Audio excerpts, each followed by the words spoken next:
प्रधानमंत्री नरेंद्र मोदी लगातार विकास को गति देने और राज्यों को सशक्त बनाने के लिए दौरा कर रहे हैं। इसी कड़ी में पीएम मोदी ओडिशा के झारसुगुड़ा पहुंचे, जहां राज्य को मजबूती प्रदान करते हुए कई योजनाओं का शिलान्यास और उद्घाटन किया। इन परियोजनाओं में दूरसंचार, रेलवे, स्वास्थ्य, शिक्षा, कौशल विकास के साथ ही ग्रामीण आवास योजना शामिल है। करीब 60,000 करोड़ रुपए से अधिक की योजनाओं की बड़ी सौगात प्रधानमंत्री नरेंद्र मोदी ने ओडिशा को दी है।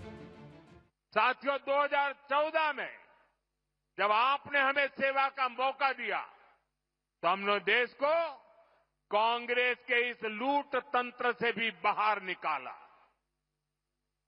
भाजपा सरकार में अब डबल बचत और डबल कमाई का दौर आया है। वहीं प्रधानमंत्री नरेंद्र मोदी ने लगभग 97,500 स्थानीय तकनीक से निर्मित 4G टावर्स का उद्घाटन किया, जिसका उद्देश्य देश के दूर दराज और पिछड़े इलाकों को जोड़ना है। इस दौरान प्रधानमंत्री नरेंद्र मोदी ने कहा कि 1.5 साल पहले विधानसभा चुनाव के दौरान ओडिशा वासियों ने एक नए संकल्प के साथ आगे बढ़ने का संकल्प लिया था। ये संकल्प था विकसित ओडिशा। आज ओडिशा डबल इंजन की रफ्तार से आगे बढ़ रहा है। आज से BSNL का एक नया अवतार भी सामने आया है। BSNL की स्वदेशी 4G सेवाओं का शुभारंभ हो गया है। इस दिन की बहुत बहुत बधाई देता हूं। साथियों, आत्मनिर्भर भारत बना के लिए के कुशल नौजवान और रिसर्च का शानदार वातावरण भी जरूरी है। इसलिए ये भी भाजपा सरकार की बहुत बड़ी प्राथमिकता है।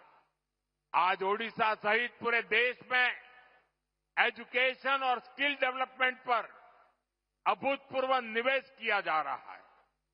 हम देश के इंजीनियरिंग कॉलेजों और पॉलिटेक्निक को भी आधुनिक बना रहे हैं।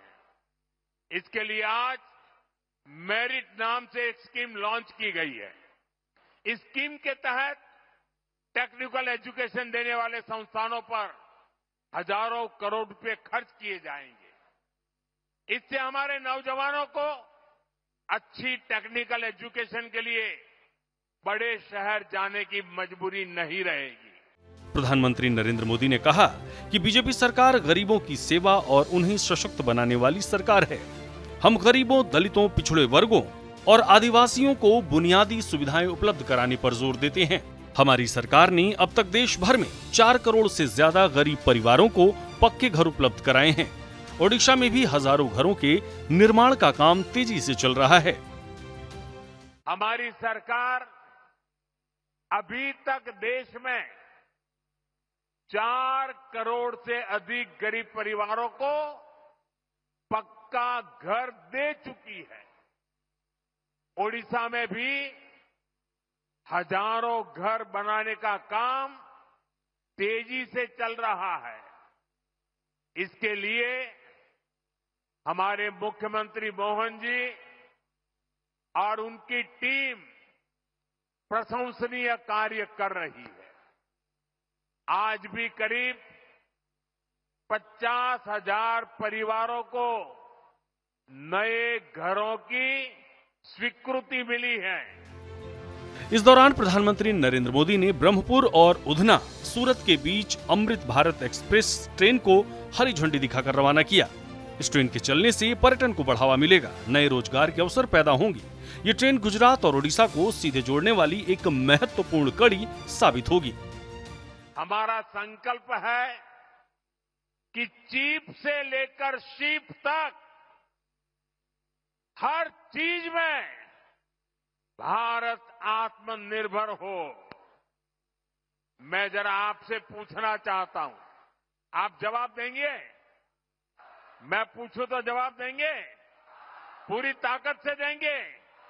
आप मुझे बताइए, भारत को आत्मनिर्भर होना चाहिए कि नहीं होना चाहिए? भारत को आत्मनिर्भर होना चाहिए कि नहीं होना चाहिए? भारत को आत्मनिर्भर होना चाहिए कि नहीं होना चाहिए? देखिए, हर देशवासी चाहता है कि अब हमारा देश किसी पर निर्भर नहीं रहना चाहिए। बहरहाल प्रधानमंत्री नरेंद्र मोदी का ओडिशा दौरा सरकार की नीति को दर्शाता है, जो बड़े पैमाने पर निवेश, आत्मनिर्भर तकनीक और स्थानीय विकास को बल देगा। अपने संबोधन में देश को सशक्त करने के लिए एक बार फिर से प्रधानमंत्री नरेंद्र मोदी ने स्वदेशी पर जोर दिया, जिससे विकास को और रफ्तार मिल सके। ब्यूरो रिपोर्ट, सूर्या समाचार।